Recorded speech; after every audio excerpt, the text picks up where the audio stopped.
This is F.D. Recovery, where we interview addicts and alcoholics. Our aim is that through this podcast, we might help you on your journey of recovery. Thank you for listening. Hello, this is Frank with F.D. Recovery. It is July 28th, Monday of 2025, and you are listening to the Weekly Intention. And today I have with me... My name is Shelly, and I'm an alcoholic.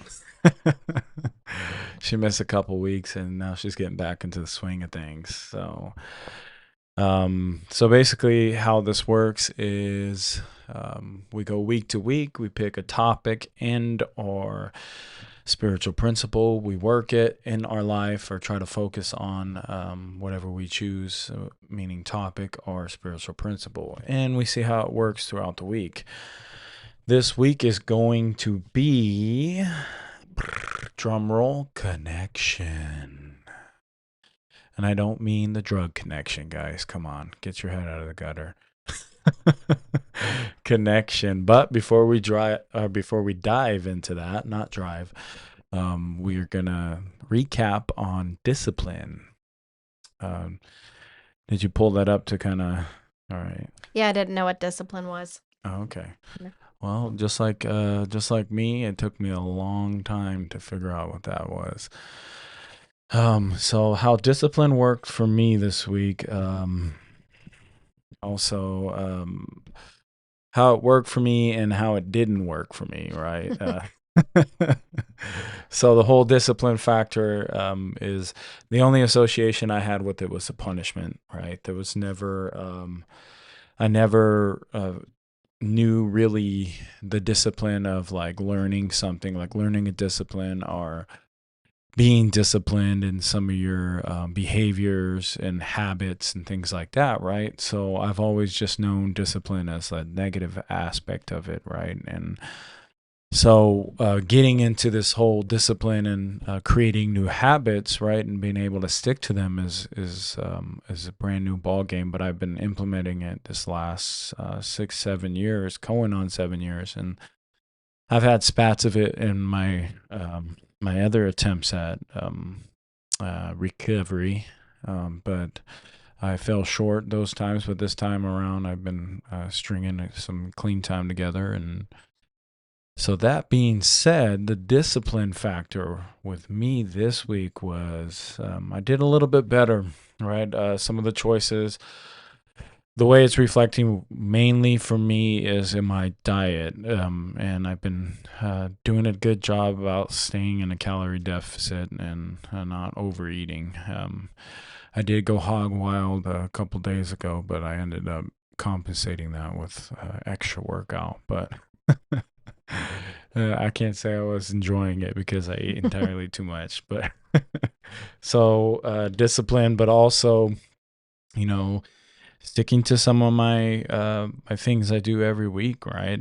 Just understanding that some of that showing up and in the monotonous habits that I've created, that sometimes, it's not always this glamour and, that people try to portray discipline as, right? You'll listen to like influencers kind of jump online or in different walks of life trying to explain discipline, and just how either they try to represent it hardcore or they're just trying to represent it in a cool way. But really, discipline for me is just trudging through some of the uncomfortable moments, those times I don't want to show up for myself, and just showing up for myself anyways, and just understanding that it doesn't have to be all this glamour and ego thing, right? And that was one thing I talked about last week, is it was real egocentric for me. But now it's just kind of getting to that spiritual zone where I know what I need to do for myself, and I just got to keep at it, right? So how to discipline? I know you looked it up before. So First thing that came to mind in discipline was that I was a disciplined alcoholic. one of the definitions on here that you went over last week, but it says activity or experience that provides mental or physical training. I remember when I first started drinking, it was always a competition with myself to see if I could outdo myself, the day before. But now that I'm no longer a disciplined alcoholic and I'm a disciplined sober human, um, sticking to my day-to-day routines is really helpful. And the diet, you're always somebody I admire when it comes to that. When I met you, you were first vegan. If you guys didn't know that. And Don't bring that up. That's a but the amount of discipline that it takes to completely change everything, and for you did that in so many ways. So food is definitely one of my biggest struggles now. And when I think of discipline in regards to that, I'm not very good at it.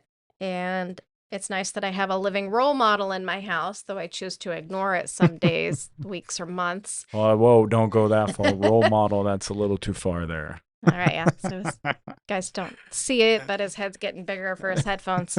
Thank God I got the okay, I can't say that word. Let's say stretchy headphones. But just, I was a little bit more disciplined this week to make better choices and to make better goals and things that we've talked about. It's nice having these weekly intentions, in my own home. It's a daily reminder. So yeah, food is my biggest struggle, and being disciplined to not overeat or be acting in gluttony. Sometimes I think I just do things just to do it because it provides that like dopamine rush that we all miss when we're recovering. Mm-hmm. And it's to be said, you have one addiction, you get rid of it, you tend to replace it with another. And even though I've got 5 going on 6 years, there's still these little character defects that pop up. And right now that's my biggest challenge. And I think it's always going to be, but I've got tools to battle it. And I just have to be disciplined enough to pick up those tools in that damn dirty toolbox.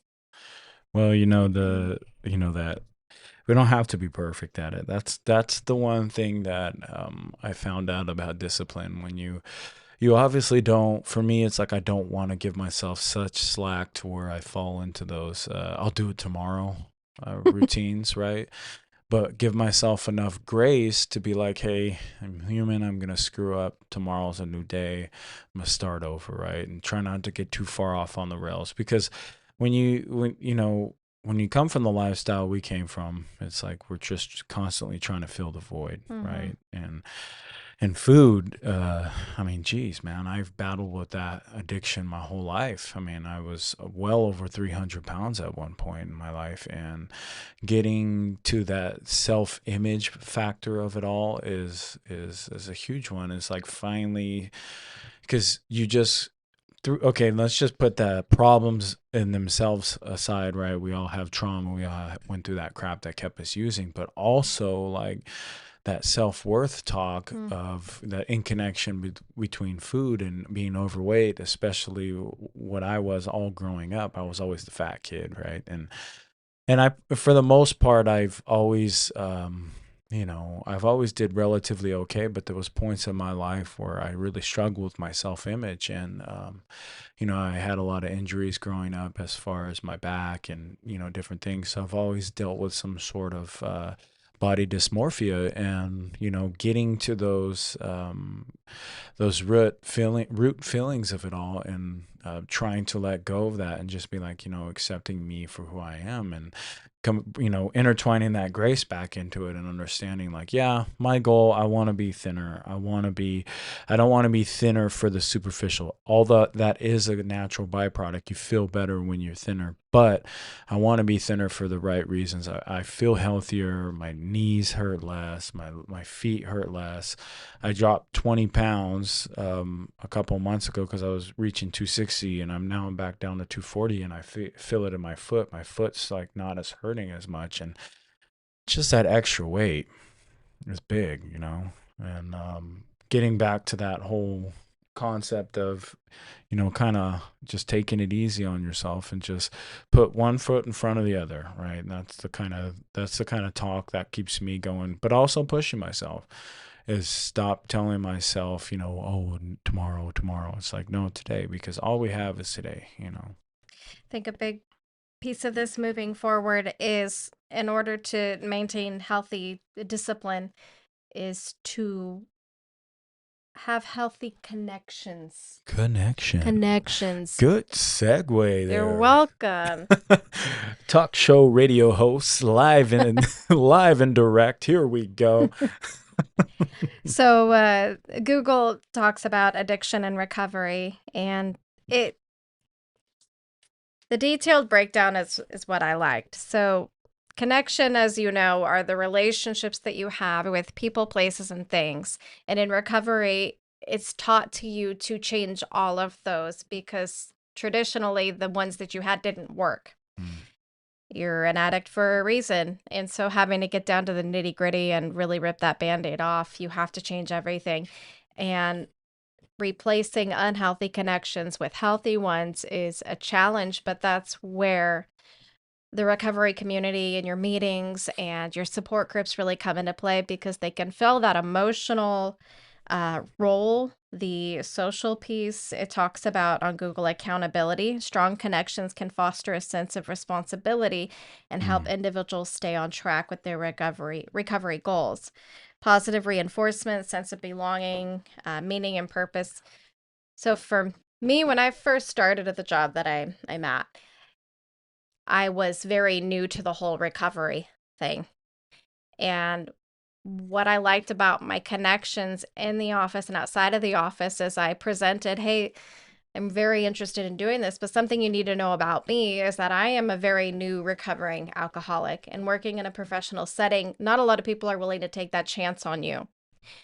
And by putting that I don't know if olive branch, by putting that out in the universe, I therefore became accountable, and I've been able to maintain my sobriety minus a year, where I'm at, but it held me accountable, and it provided me with another support system, and I didn't feel like I was hiding a part of me that was a reality.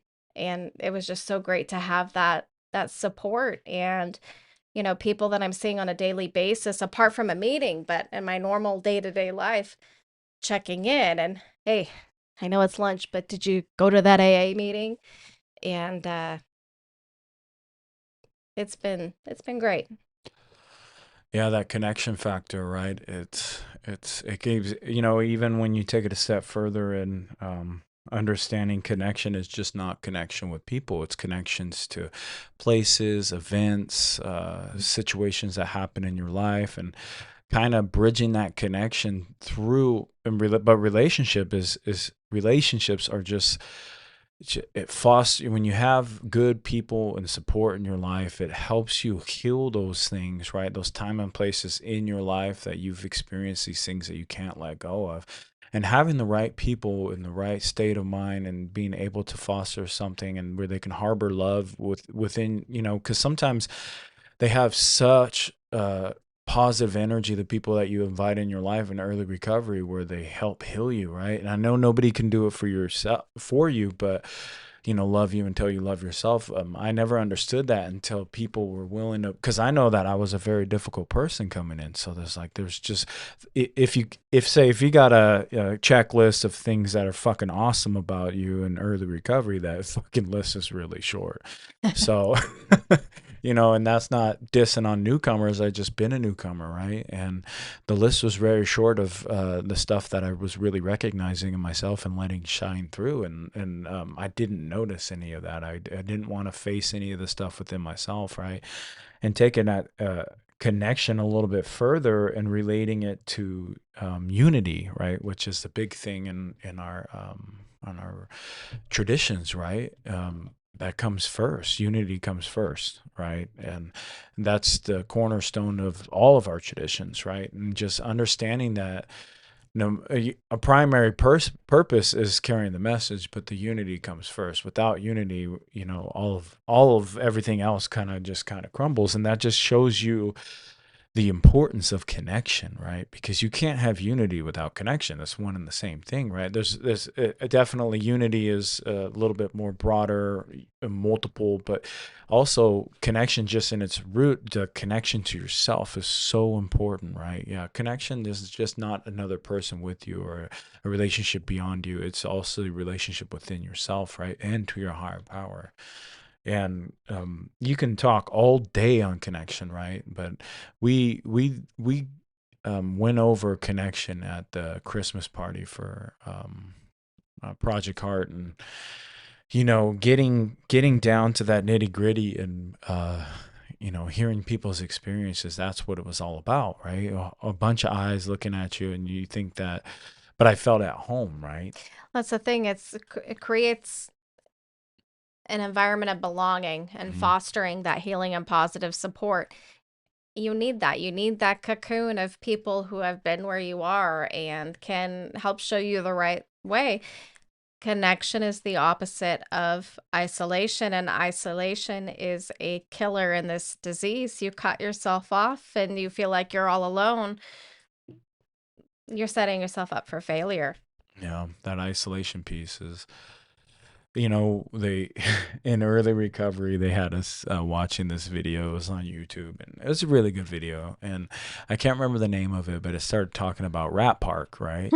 Where they would put all these rats in cages and different experiments, and they'd put cocaine laced water, or I can't remember what kind of drug it was, but they had nothing to do. It was them in there, and they almost always chose the cocaine water, right? But once they started, adding to the rat city and started putting things to do, other rats in there, just different activities for these rats to experience, right? They would almost never choose the cocaine water, and they would, and in the other case, they would do it until they died, right? So imagine just the whole, and I was just sitting there and I'm like, what the fuck do these rats know? You know what I mean? What are you trying to teach me? These fucking rats, you know what I mean? But then, over time, it's just like, it kind of peeled like an onion, right? And I'm like, wow, that's so true. You get stuck in this isolated world with no activities and nobody around you, and you're almost always going to choose these negative things, right? And that's there's obviously more to the whole human experience, in comparison to a rat, but it rings true, right? If you're isolated and you're closed off, and you're not doing any activities, you don't have a job, which was mostly my case. Is I was just in this repetitive cycle of getting locked up, going back out, getting locked up, and my world got really small, right? So that being said, what the whole connection factor is, it's really the road out of addiction, right? And that's how we stay well, right? Connection is a big piece. And if you guys didn't notice, there was an edit there, but I'm so good that you probably can't even notice. What's funny is I go back and I listen to these, and then you like randomly start talking about edits, and I'm like, what are you talking about? You're just talking about one thing, and I had no idea you stopped, but now I do, and that's all I'm thinking about. Yeah. Hey, well, I just have to show off my editing skills, Yeah, because we can all see it. So go ahead. Addiction, recovery, and connections. When you talk about connections and having it on the way out, it's an ongoing process. And it's, for me, my biggest struggle is maintaining those connections, especially as my life changes. I've never been good at adapting or holding on to friendships per se. I have met a lot of really great people, in the rooms, out of the rooms, in recovery, outside of recovery, but I've always had a difficult time fostering those relationships and those friendships that I can honestly say I do not have any long-term friendships in my life because I don't know how to nurture that, and I don't know how to foster that, or maybe I do and I'm choosing not to. So connection is a tough one for me because well, I'm not very good at it and I have a lot of social anxiety. So to put my foot out there is even more challenging for me. That as great as the subject is and as important it is in my recovery, it's probably one of my weakest points. I mean, I look at my husband Frank and he's got a lot of people in his corner and he's very good. I'm making your ego way too large during this podcast. Yeah. But it's cool to see you have these friendships and these relationships, and you've been able to maintain and foster them in a way that I'm envious of. And I think connection is going to be a really good thing for me to focus on this week and Yeah, work towards. it's one of those. I was really shitty at it at one point, so it's not. It's. Were you? Yeah, really bad. I mean, pretty much. Either my relationships ended in me in jail, which was the majority of the time, and or best friends. There was always some sort of clash, violent episodes with my with whether it was guy girl in my life, and trying to have relationships and also friendships. It just wasn't a thing for me, right? I was always fighting with the guys, fighting with my girlfriends. So no matter what it was always turmoil, and having to reboot that is, you go through these, I've noticed when you have unresolved trauma, it kind of shuts us off, and that's where the isolation comes in. So like when we do step work, or when we do work on self, whether it be spiritual practice, whether it be gym, right? You start healing these things and you start addressing it, and you go week to week and you start looking at yourself and doing that inner child work, right? And being able to, address some of that stuff. And you notice that those are the tangled things that are holding us back from the connections, right? At least that's the pivotal moments within me. It's just like, oh, this is the stuff that is holding me back, right? And whether it be something as severe as, some crazy events in your life, or maybe you had a pretty decent life, maybe you had a shitty, upbringing. Well, whatever it is, it needs to be addressed, right? And I noticed that for me, it was the precursor on what kept me isolated all the time, is me not addressing some of this darkness within me. Because how can I show up in a relationship if I have all these tethered things to the past and also unresolved?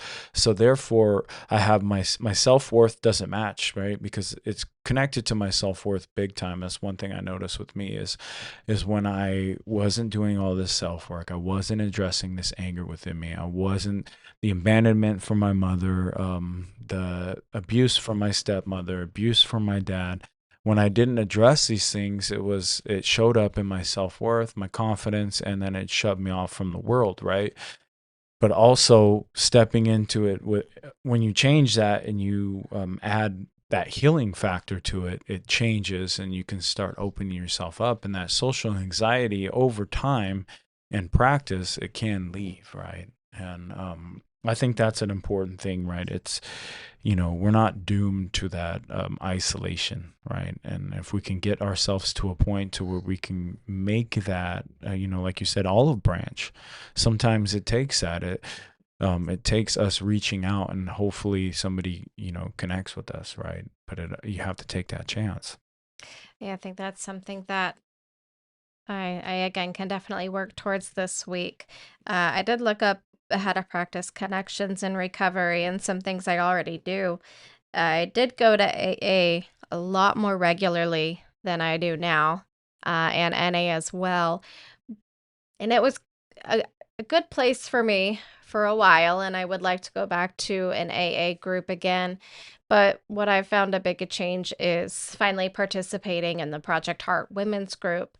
And what I really like about the women's groups, no offense to men, is that there's a different level of understanding. And I find that there than I would at an AA or an NA meeting. A lot of those, what do they call it? Co-ed. Co-ed, thank you.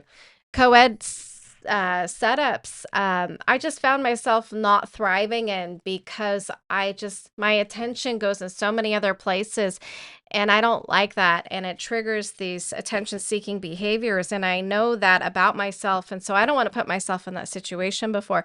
So if I participating in this Women's Project Heart Group has been great, because now I find that I'm really enjoying the conversations. I'm enjoying people that really can understand where I'm coming from on a level that other people don't. And I don't know, I just think it's cool that there's more than one thing out there for people who are wanting to stay sober, that 12-step meetings are not for everybody. Certain groups are not for everybody. One AA meeting isn't going to be the same as another AA meeting.